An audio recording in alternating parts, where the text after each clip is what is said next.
Good morning. It's Saturday. This is the Saturday morning hustle because Monday through Friday won't get you to the next level. The next big thing is not happening 9 to 5. I'm so glad you're here today. We're going to discuss a quote I recently put out on social media, had a ton of positive interactions from all of you. So we're going to go deep into this concept today, the concept, the idea, the mindset, all the things that come with this idea. I hate to lose, but I love to learn new things. They often go together. Find the lessons in every loss and turn it into a victory. End quote. That was me on social media this week. Hopefully you guys have seen it. Maybe she made some comments online. But let's break this down and what it really means to be able to hate to lose, but love to learn things, which is the ultimate victory, and how you can apply this to any success pursuit you're working on as well. So right off the top, how does it seem like you can do both of these things at once? Hate to lose, but love to learn new things. What does that work out into? Well, of course, lessons are learned when things don't work out. Sometimes it's complete failure. Sometimes it's minor mistakes. There's nothing that has ever been 100% successful in life. And even things that are very successful, maybe even outperform expectations, there's still small aspects of it that didn't perform as well as expected. Sometimes better, sometimes not as much. There are lessons to be learned there about how it can be improved for the next time you do it. This is the continual growth process. This is a continual pursuit of success. So there are always lessons to be learned. The greatest lessons, the most impactful lessons, the way that you make the biggest changes to your approach comes from losses, comes from losing.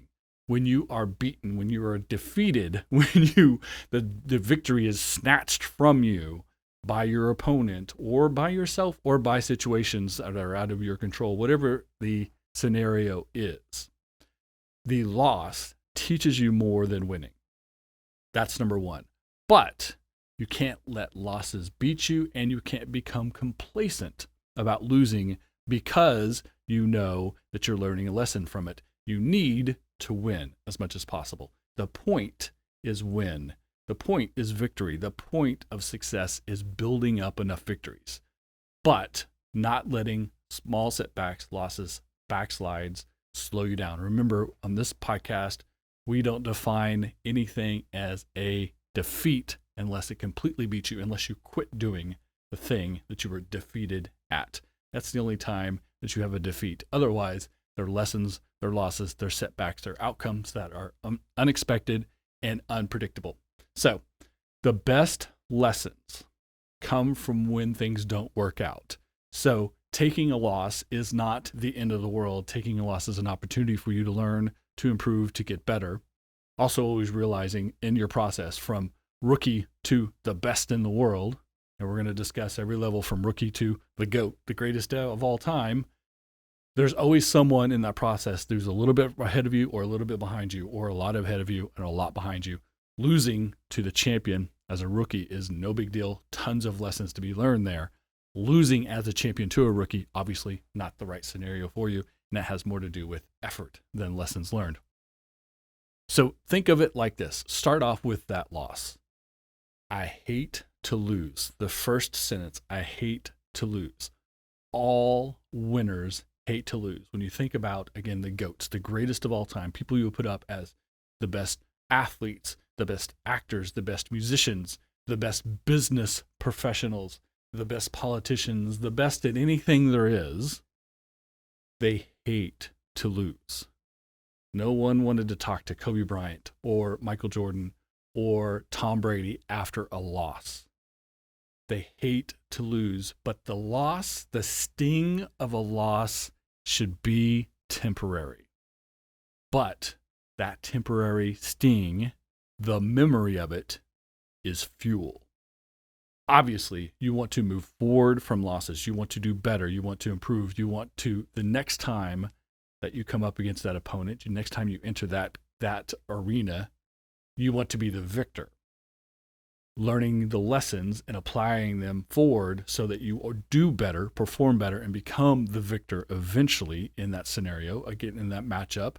The next time you compete 1-on-1 or 1-on-10 or however your competition works out for you, The sting of loss is the fuel for you to apply yourself to learning the lessons, to bettering yourself, improving your process so that it doesn't happen again, at least with that opponent or in that situation, in that scenario, so that you can move past that. You can be victorious against that opponent, against that scenario, and move on to the next challenge because you have elevated yourself. You do that by being dedicated to the process. You stay dedicated to your process, consistent and complete dedication to improving yourself continually, because it doesn't stop. It continually happens over and over again.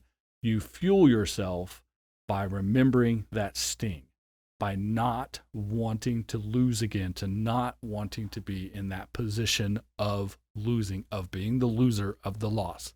But that loss is temporary. You can't let it slow you down. In fact, it needs to, like fuel, propel you forward to be better the next time you are put in that situation, the next time you are matched up with that opponent.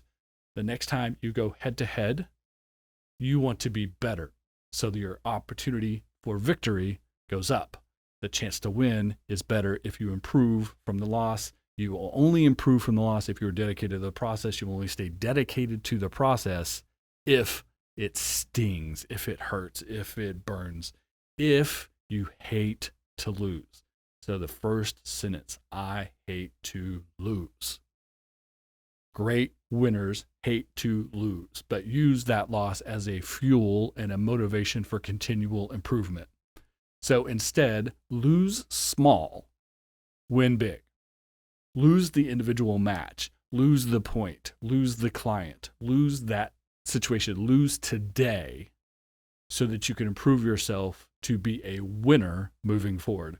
Create an opportunity, put yourself in a better position because of lessons learned and then applied through practice, through dedication, through improvement, through growth, to be a winner in that situation again. Then that winner status will continue on to the next level and the next level and the next level. So lose small, lose temporary, let the sting hurt, let it hit right in your chest, in your gut, in your head, hate it, and then let it go, get past it. Keep the memory way in the back of your background of your memory of don't want that to happen again. Don't let it stop you. And this is where people end up failing is temporary losses. A small loss, they make too big of a thing. They make small losses, big losses, and they stop. They make a small loss too big and it ends them. It completely disrupts their growth process. Understand you will lose. Understand everyone does.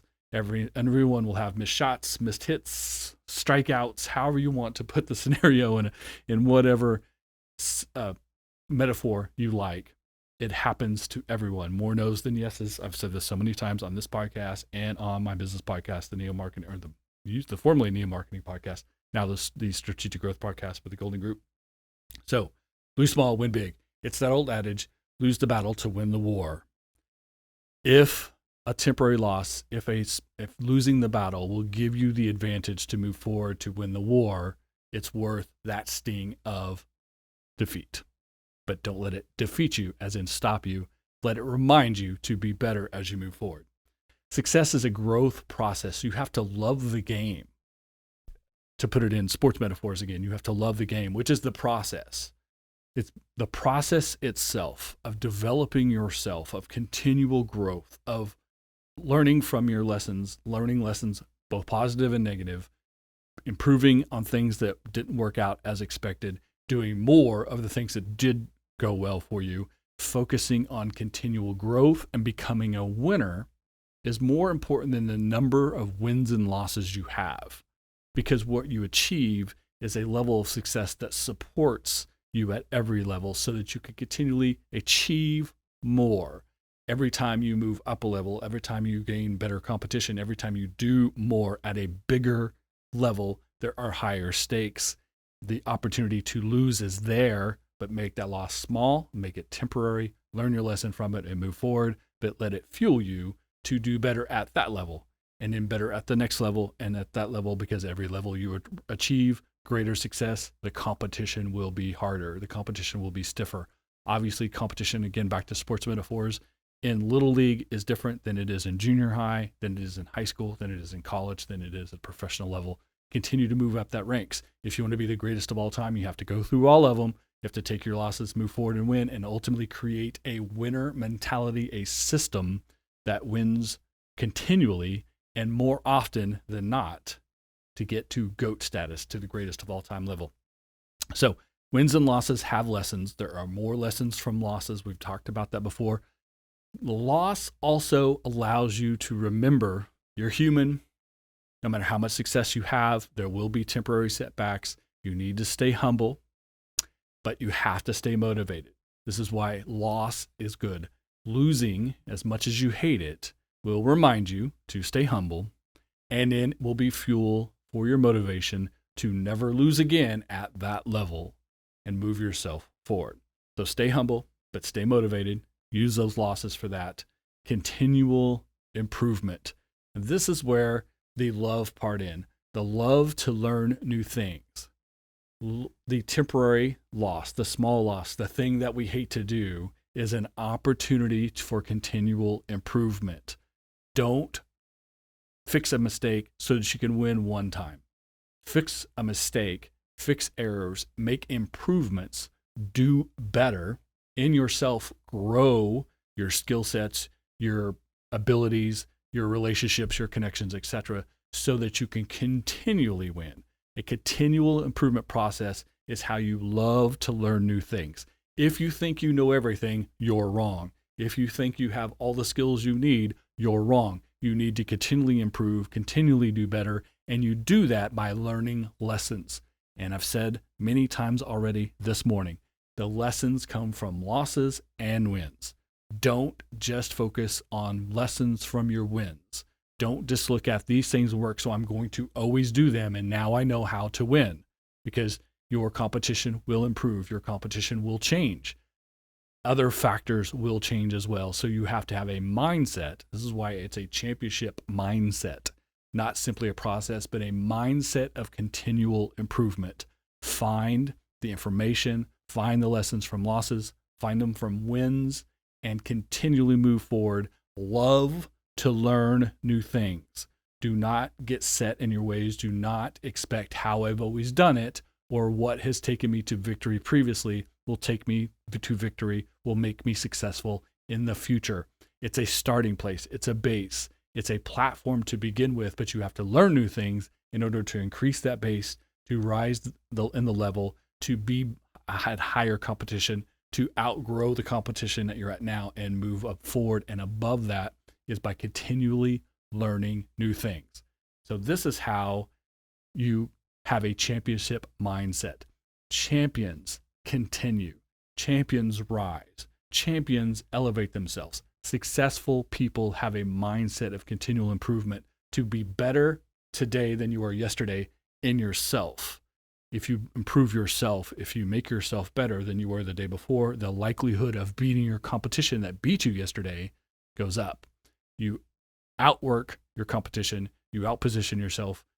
You do better than them in the future from the lessons you learned in the past in a self-improvement system, a continual self-improvement system. So as the way that you don't let temporary small setbacks, small losses stop you, you also can't let wins stop you either. Don't stop the continual growth process. That's why it's continual. It's not a growth process. It's not a one-time. It's not when needed. It's continual. Always be growing, always be developing, always be adding skills, always be doing these things that will allow you to be a better professional, a better person, a better individual, a better athlete, a better whatever it is you're doing every day. Self-improvement makes you more formidable against any and all competition you will receive, whether it's an individual, a team, a situation, or just the universe. All the factors that go against the potential for success. The better you make yourself through a continual process, then the better you will be able to compete with anyone or anything. This is what champions do. Champions rise to the occasion because they continually improve themselves. Quitters quit. Pretenders quit. Wannabes quit. People who are not truly trying to be successful quit. They let losses beat them down. They let losses stop them from achieving what it is that they're trying to achieve, which is something they have passion for, something they want to do, something they want for themselves. Quitters, pretenders, wannabes do not improve themselves. They focus on wins and losses, and it's why they let those losses stop them. You're a champion. Rise above, improve yourself, and continue on. That continuation is your elevation. That's how you rise above. That's how you get better. That's how you outwork the competition. That's how you win.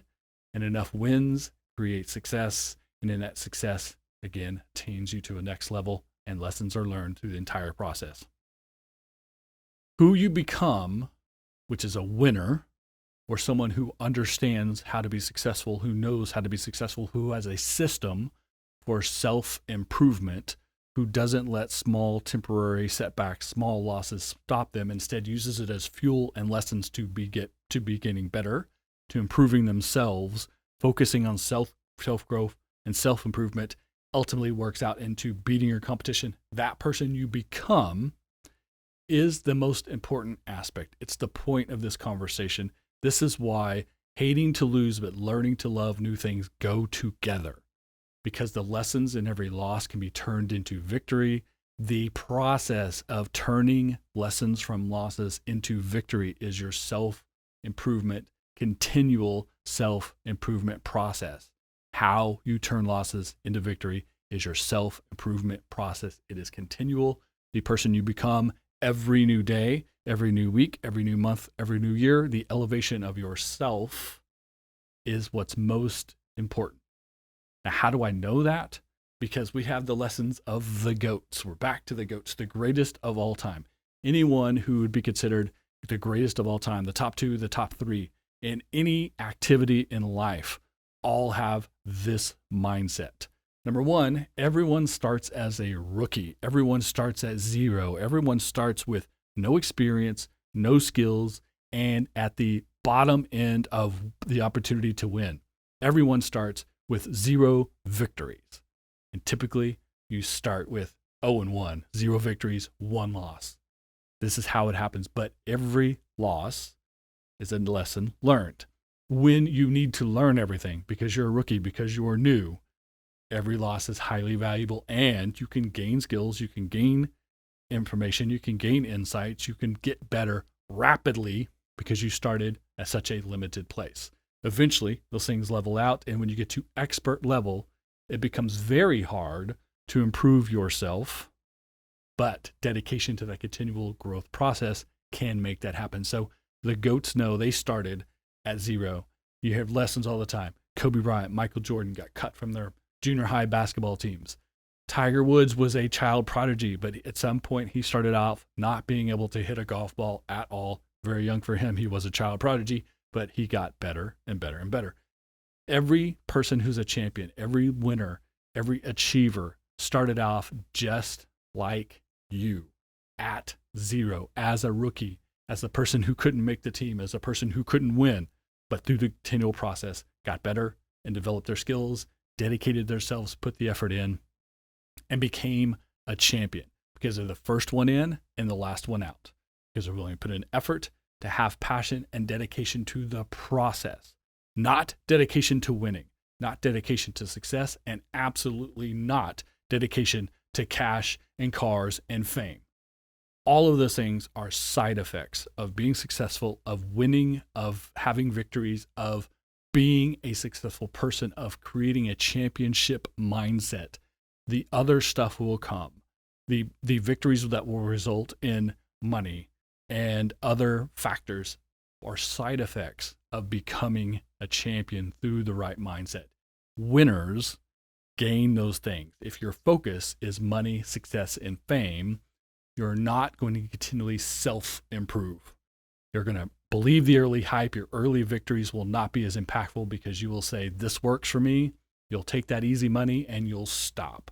So to be truly successful, to have continual growth, and to become the greatest of all time, you have to have the right mindset, the right focus, and that is on something you have passion for, not because it brings you success in a way of money or fame. Be focused on the right things, have passion for it, continual self-improvement. Lead by example. Never ask other people to do what you won't do, etc. These are all leadership qualities that come from a championship mindset. These are how you demonstrate to others that you're ready to be the leader, to be the champ, to be the GOAT. And of course, the last thing you need to do in order to be truly successful and create continual success for yourself is create success for others at the same time. You hear this again in a sports metaphor a lot, that the best players, the champions, the GOATs, the greatest of all time are players who are awesome at their position. They do what they need to do for the team to win, and they make other people on their team better. They elevate other members of their team. No matter how great that GOAT is, they can't win alone. They need teammates. They need other people who bring different aspects to the game. If you're a great shooter, you need people that rebound and play defense. If you're a great defender, you need scorers, etc. If you're great at marketing, if you're great at accounting, if you're great at leadership, you need people who do other things as well. You need to build a team. You need to elevate each member of those teams. If you want to be the greatest of all time, you have to be able to continue to elevate yourself and everyone else around you. Whether it's directly by working directly with them, by motivating and inspire them, or simply by them being motivated and inspired by watching you put your work in, your effort, your continual process, your championship mindset. The greatest of all time, elevate others. Now, I want to hear from you specifically. Hit me up on social media. Tell me what you think about the idea that to be truly successful, you have to elevate others, and how you try to elevate others and make other people better around you for their success and for yours. I really want to hear from you guys on social media on that. So thanks so much for listening to the podcast today. I love this idea. I love this topic. I had a great amount of interactions with you on social media. I hope to do from this one. We'll have much more interactions again as well. So thanks for listening. Streaming, subscribe. Please leave a comment, a review, share with a friend. Make sure you get your Saturday morning hustle, hashtag Saturday morning hustle, hashtag entrepreneur AF, hashtag coffee and donut swag, of course, at the Saturday morning hustle store at SaturdayMorningHustle.com. Follow us, engage us on social media, Twitter, Instagram, LinkedIn, of course, the Facebook fan page as well, so that you don't ever miss an episode. Speaking of not missing episodes, don't miss the bonus episode of the Balance series that's released on the last Monday of every month. The current episode is competition from inside and outside factors. A lot of what we talked about today is referenced on there as well. That's an audio only. It's not on YouTube, but it's on all of the podcast platforms. So check that out as well. It's Saturday. I'm in the office. This is the Saturday morning hustle for anyone willing to come in early, stay late, and hustle on the weekends to be successful. Thanks. See you next week. Saturday morning hustle. Saturday morning hustle. Saturday morning hustle. Wake up and keep chasing your dreams.